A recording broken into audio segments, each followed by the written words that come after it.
নমস্কার, শুভ শারদীয়ার প্রীতি শুভেচ্ছা ও অভিনন্দন। আজকে আমি আপনাদের দেখাবো শোভাবাজার রাজবাড়ির দুর্গাপুজো।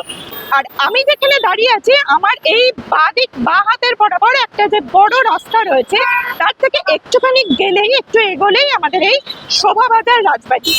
আজকে আমরা এই শোভাবাজার রাজবাড়িরই দুর্গোৎসব দেখতে যাব। চলুন আমার সাথে। লেখা রয়েছে শোভাবাজার রাজবাড়ির বড় তরফ, মানে বাগোয়ালা 269তম দুর্গোৎসব। আসো আমার সাথে, আমি সম্পূর্ণ দেখানোর চেষ্টা করছি। সন্ধি পুজো যখন শুরু হতো তখন এই কামান ডেকেই সন্ধি পুজোটা শুরু হতো, আর সন্ধি পুজো শেষ হওয়ার সময় আবার কামান ডেকে এই সন্ধি পুজোটা শেষ করা হতো। আমি এখন রয়েছি শোভাবাজার রাজবাড়িতে। এই রাজবাড়ির ভেতরে তো এই পুজোটা প্রথম প্রতিষ্ঠা করেছিলেন নবকৃষ্ণদেব 1757 সালে। পলাশির যুদ্ধের পর লর্ড ক্রাইভ, হেস্টিংস, বিবেকানন্দ, নিবেদিতা, রাজা রামমোহন রায় সবাই তখন এই পুজোতে সামিল ছিলেন।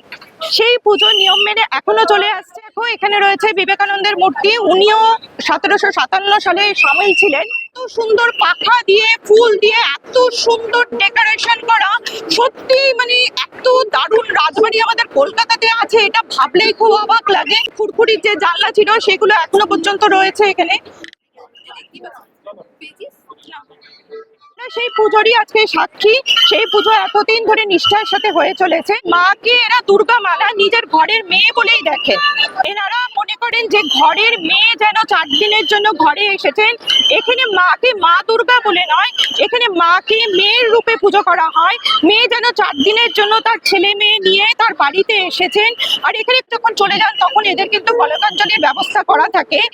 সম্পূর্ণ বনেদিয়ানা বজায় রেখে এখানে দুর্গামা হচ্ছে এক চালে, আর এখানকার যে দুর্গামায়ের সিংহ সেটা হচ্ছে ঘোড়ারূপী সিংহ।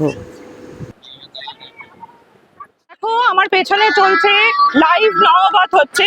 আমার পেছনে কি সুন্দর লাইভ নববধের ব্যবস্থা রয়েছে এখানে।